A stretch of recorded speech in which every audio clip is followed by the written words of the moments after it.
MP Developer launching Villa Vaibhavan October 4, 5 and 6 now at Sirseri and Kunratur. For booking call 7825-806-806. மூத்த பத்திரிகையாளர் கார்த்திகேயன் இணைப்பில் இணைகிறார். அவரிடம் பேசலாம்.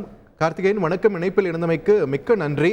இந்த அமைச்சரவை மாற்றம் குறித்து ரொம்ப நாளா பேச்சுவாக்கிலே தான் இருக்கு. எப்பொழுது செயல் வடிவத்திற்கு வரும் அப்படின்ட்டு ஒரு எதிர்பார்ப்பு இருந்தது. மாற்றம் இருக்கும் அப்படின்றத இப்ப முதல்வர் உறுதிப்படுத்தியிருக்கார். என்ன எதிர்பார்க்கலாம்? உங்களுடைய எதிர்பார்ப்பு என்ன? பொதுவாகவே ஒரு திரு உதயநிதி ஸ்டாலினுடைய எலிவேஷன், அதாவது துணை முதலமைச்சருக்கான எலிவேஷன், அதே சமயம் சில இலாக்காக்கள் மாற்றம் பிளஸ் 1-2 அமைச்சர்கள் நீக்கம் மற்றும் புதியவர்களுக்கான வாய்ப்பு, அதுவும் இளைஞர்களுக்கான வாய்ப்பு வழங்கப்படும் அப்படின்ற ஒரு பெரிய எதிர்பார்ப்பு இருக்கு. அதுலயும் சில முக்கிய அமைச்சர்களுடைய 1-2 இலாக்காக்கள் கூட மாற்றப்படலாம் அப்படின்ற ஒரு எதிர்பார்ப்பு இருக்கு. இது ஒரு சில மாதங்களாகவே பேசப்பட்ட ஒன்றாக இருந்தாலும் கூட அது தள்ளி போனதற்கு காரணம் சில மாதங்களுக்கு முன்பு செந்தில் பாலாஜியினுடைய பிணையில் அவர் விரைவில் வெளிவருவார் என்று எதிர்பார்ப்பு இருந்தது. ஆனால் அது தள்ளி போன காரணத்தினால் அந்த உதயநிதி ஸ்டாலின் அவர்களுடைய எலிவேஷனும் சரி, இல்ல அதே சமயம் அமைச்சரவை இலாக்கா மாற்றம் மற்றும் அமைச்சரவையில் இருக்கக்கூடிய மாற்றங்களும் தள்ளி போடப்பட்டது திமுக தலைமையால். ஆனால் இப்பொழுது அரவிந்த் கெஜ்ரிவால் பிணையில் வெளியே வந்ததுக்கு அப்புறம் ஒரு பெரிய அளவுக்கு ஒரு நம்பிக்கை பிறந்திருக்கு. திமுக 99% நிச்சயமாக வெளிவந்து விடுவார், பிணையில் வெளியே வந்து விடுவார் செந்தில் பாலாஜி என்று அவர்களோட இந்த கட்சியில் இருக்கக்கூடிய மூத்த தலைவர்களோடு நாம் பேசும் பொழுது அவர்கள் தனிப்பட்ட முறையில் பகிர்ந்து கொள்கிறார்கள்.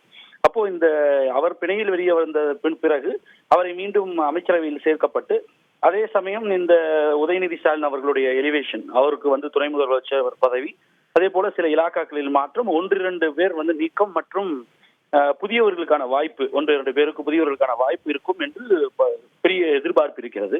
அதைத்தான் முன்பு கேட்ட பொழுது எனக்கு தெரியல, உங்களுக்கு தான் தெரியுது அப்படின்னு சொல்லி பேசிய முதலமைச்சர் அமெரிக்க சுற்றுப்பயணத்திற்கு முன்பாக மாற்றம் ஒன்றே மாறாதது என்றார். இன்று உறுதிபட முதல் முறையாக நிச்சயம் மாற்றம் வரும் என்பதை அடிக்கோடிட்டு காட்டுகிறார். அது உங்களுக்கு ஏமாற்றம் அளிக்காது என்று சொல்லும் பொழுதே, அப்போ அவர் உதயநிதி ஸ்டாலின் அவர்களுடைய எலிவேஷன் டெப்டி சிஎம் என்பது பரவலாக எல்லாரும் பேசப்பட்டது. எதிர்கட்சிகள் கூட ஏற்கனவே அதை வழிமொழியும் விதமாக அவர்கள் கூட விமர்சனம், ஒரு சிலர் விமர்சனம், அதே சமயம் அவர்கள் கூட ஒரு சர்ப்ரைஸ் எலிமெண்ட் இப்ப கிடையாது. இட்ஸ் மேட்டர் ஆஃப் டைம், எப்பொழுது நடக்க போகிறது என்றுதான் எதிர்பார்ப்பு.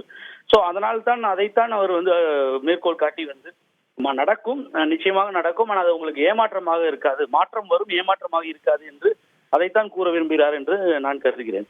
அது ஹலோ பேசுங்க.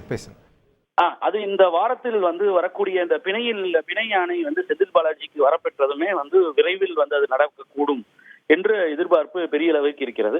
அதிலும் உதயநிதி ஸ்டாலின் அவர்களுக்கு அவருக்கு பதவி உயர்வு கொடுத்து துணை முதலமைச்சர் ஆக்கும் பொழுது ஒரு முக்கியமான இலாக்கா அவருக்கு கொடுக்கப்படுவதற்கான வாய்ப்பும் இருக்கிறது என்பதும் பரவலாக திமுக வட்டாரங்கள் பேசப்படுகிறது. அதாவது மக்களோடு ஏற்கனவே அவர் சிறப்பு திட்ட அமலாக்கத்துறை என்ற ஒரு துறையை வைத்து அவர் மூலமாக பல முக்கியமான திட்டங்களை எல்லாம் அமல்படுத்துகிற துறையை அவர் கையில் இருந்தாலும் கூட இன்னும் ஒரு மிக முக்கியமான ஒரு அமைச்சரவை அவர் பொறுப்பு, ஒரு இலாக்கா அவருக்கு கொடுக்கப்படும்.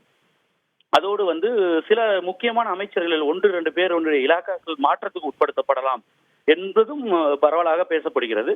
1-2 அமைச்சர்கள் நீக்கப்படுவதற்கான வாய்ப்பு மிக அதிகமாக இருக்கிறது. அதிலும் புதிதாக வரப்படுவதற்கான வாய்ப்பாக பனமரத்தப்பட்டி ராஜேந்திரன் அவருடைய பேரும் அதிகமாக பேசப்படுகிறது. அவர் புதிதாக சேலத்திலிருந்து திமுகவால் தேர்ந்தெடுக்கப்பட்டிருக்கிற ஒரே எம்எல்ஏ நினைக்கிறாங்க. அப்ப அவருக்கு இலாக்கா அமைச்சரவையில் ஒரு இடம் அளிக்க கூடும். அதே போல 1-2 அமைச்சர்கள் அவர்களுடைய செயல்பாடு சில விமர்சனங்களுக்கு உள்ளாகி இருக்கிறது. அந்த அமைச்சர்களுடைய பொறுப்புகளும் நீக்கப்படுவதற்கான வாய்ப்பு இருக்கு. உதாரணத்திற்கு மனோஜ் தங்கராஜ், அவர் வேலூரை சேர்ந்த ராணிப்பேட்டை சேர்ந்த காந்தி அவர்கள் கதர்துறை அமைச்சர்.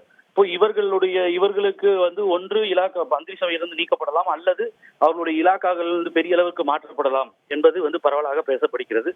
அந்த மாற்றங்கள் எல்லாம் இந்த இலாக்கா அமைச்சரவை மாற்றத்தின் பொழுது உதயநிதி ஸ்டாலின் அவர்களுடைய எலிவேஷன் பொழுது எல்லாம் இணைந்தே நடக்கலாம். அது இந்த காலதாமத்திற்கு காரணம் இப்போ திமுக சார்பில் திமுக தரப்பில் செந்தில் பாலாஜியினுடைய பிணை ஆணையில் நிச்சயமாக சாதகமான முடிவு வரும் என்று அவர் மிகவும் நம்புகிறார்.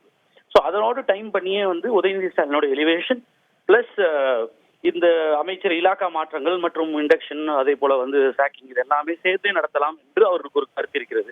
ஒருவேளை செந்தில் பாலாஜியினுடைய பிணை ஆணை இல்ல உச்சநீதிமன்றத்தில் இந்த வழக்கு வேறு திசையில் பயணித்தாலோ இல்ல இன்னும் மிகவும் தாமதமாகும் என்று அவர்களுக்கு சந்தேகம் எழுந்தால் இலாக்கா மாற்றம் இல்லாமல் திரு உதயநிதி ஸ்டாலின் அவர்களுடைய எலிவேஷன், அதாவது துணை முதலமைச்சர் பதவி கொடுப்பதற்கு மட்டும் நடப்பதற்கான வாய்ப்புகள் இருக்கிறதும் சொல்லப்படுகிறது.